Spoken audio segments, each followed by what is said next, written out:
if you're feeling resentful about something, there's a shadow that reveals itself in two ways. One is it's a pointer to your immaturity.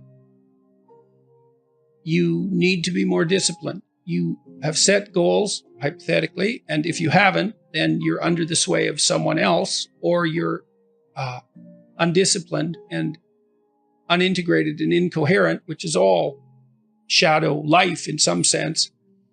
You're pursuing short-term impulsive goals because you haven't thought it through. You're pursuing goals that other people have established for you. You're not pursuing any goals at all because you're too nihilistic to believe that life has any purpose. All that's shadowy, let's say. But maybe you have set goals and now you're resentful about all the work that you have to do in order to acquire those goals, and maybe that manifests itself as a broad-scale critique of social structure. That's immaturity, and so you can delve into that, and you can find out where you're still a spoiled child and hopefully take action to rectify that. Or you may find that you're being compelled to do something that violates your integrity, and you need to stand up for yourself and say something that you don't want to say. And then you may have to learn how to incorporate your anger into your actions so that you learn how to say no when you need to say no. And so that actually means that you're furthering your ethical pursuit as a consequence of integrating your shadow rather than deviating from it.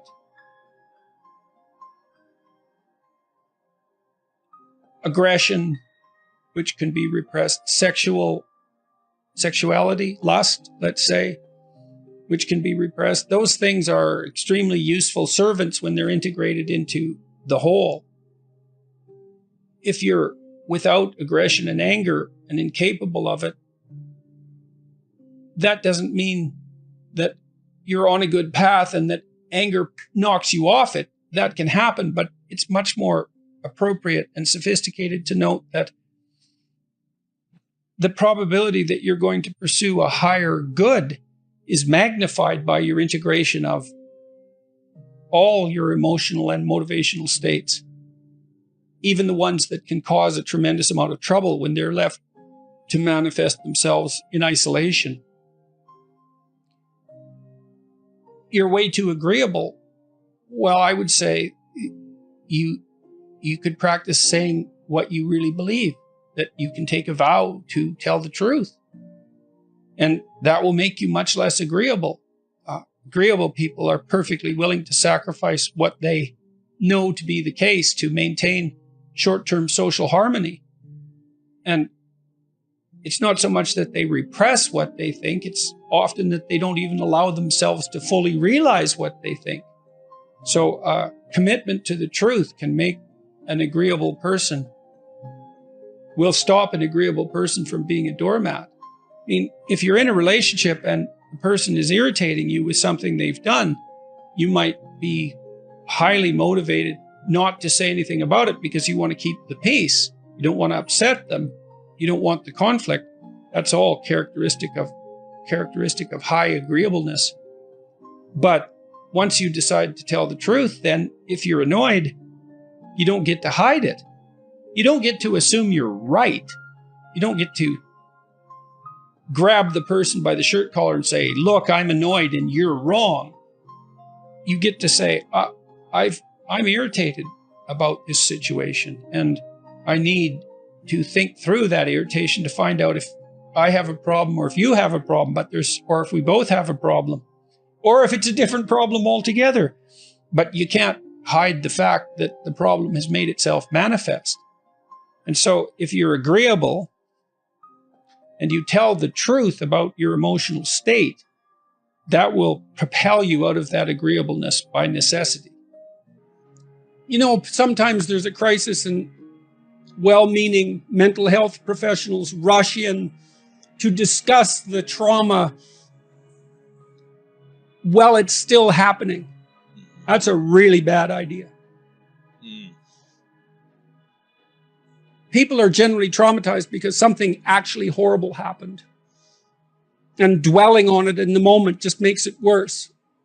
It's not like anybody has a solution. Here's how you should understand this. Someone's just shot up your kid's school. Here's how you should understand this. That'll make it all better. It's like, no, it won't. If you have old baggage, that often comes up if you're having an argument with someone, doesn't it? You know how it is. This is partly why people don't like to have a dispute within a relationship, because it's a thread and you pull on that thread and just, God. We had another rule. Do not agree with something you don't agree with. Ooh. Like if we decide, you and me, that we're doing this, we don't go back and say, well, I didn't really mean it. We don't get to play revisionist with our history. So if you don't agree, fight, object, or hold your peace. Because you see what happens with couples is there's a little fight, and then one says to the other, yeah, but you did this. And then that person says, yeah, I know I did that, but then that was because you did this, and each this gets bigger until what's on the table is, why the hell should we stay together at all? Right. And so every fight becomes, why the hell should we stay together at all? So that's another thing you want to do, is you want to have the fight about this thing. Not about everything. About the past, not everything. It's like, okay, you were flirting. I think you were flirting more than you should have been. Okay, so I go away and I think, well, okay, maybe I was. Okay, well, then we have to have a discussion about why. And maybe we can solve that. But mostly what we have to do is figure out how to not have that happen again. Okay, so we're going to go see the same couple again. What is it that you want me to do? So I'm the flirtatious one, let's say. What do you want me to do? Well, you have to figure that out. It's like, no, I'm stupid. Like you. We're equally stupid. I need to know what would satisfy you. And you need to figure out what would satisfy you, so I know. And that's also extremely useful, is establish your conditions of satisfaction, make them explicit, let the other person know. Yeah, you can't read someone's mind.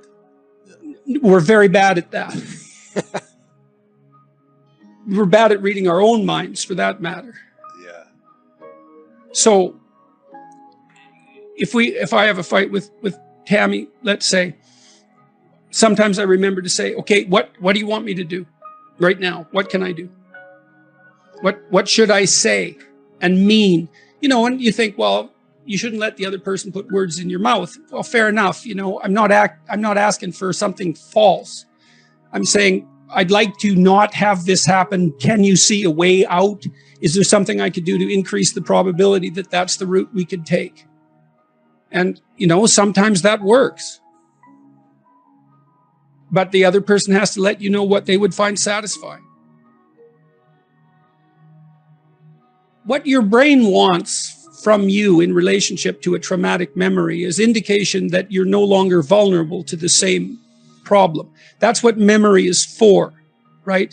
You remember something bad and you process it so that you change your interpretation or your behavior or the situation or whatever you can change so that it isn't going to happen in the future. And if you do that thoroughly, you'll generally let yourself rest.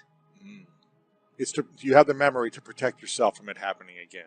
Well, that's the purpose of memory in general. Right. You make sense of your past behavior so that the good things that happen to you can be duplicated and the bad things can be avoided. It's not to make an objective record of the world. It's to make a functional map of the world that you can apply to the future. That negotiation is the eradication of the need for that pretense. It's like, you got a problem with me, let's sort it out. Because we're going to carry it with us. You want to do that? So people wonder why I engage in conflict. I hate conflict. And I find it very stressful. But conflict delayed is conflict multiplied. Ooh, that's so true. It's worse to have lingering conflict for months, years, decades than the pain of direct conflict that can hopefully resolve and move on.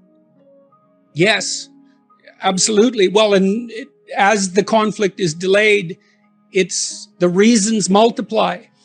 And the persons who are involved, because they're avoiding demean themselves and get weaker and less confident. And so it's a vicious circle. It's better to notice. There's a line in the New Testament. Christ talks about prayer. And so you imagine that as communion with God. So you could imagine that as an attempt to confer with the ideal, or maybe to even occupy that space for a while. Well, Christ says, if you have a problem with your brother, you fix that first. Go pray later. Yeah. Yeah, well, that's it. That's wise. And that's a good thing, if you're angry with the people who are close to you, if you're resentful. I read a lot about that in chapter 11. Resentment is so useful. It's so useful. It's so horrible. It's so toxic. It's so destructive, but it's so informative. Right. If you're resentful, you're either being oppressed and not standing up for yourself, or you're whiny and should grow up. And both of those things are really useful to realize. And all you have to do is notice that you're resentful and want to do something about it. Okay, I'm resentful. Okay, am I immature? Are people picking on me, or I am immature? If people are picking on me, do I have something to say or something to do? I should do it. It's a gateway to improvement, resentment. Or you can let it, you can foster it and let it devour you and take you places that no one with a clear mind would ever want to go. Hell. That's resentment, man. That's the pathway to hell. And if you don't believe in hell, you don't have any imagination. That's my sense of things.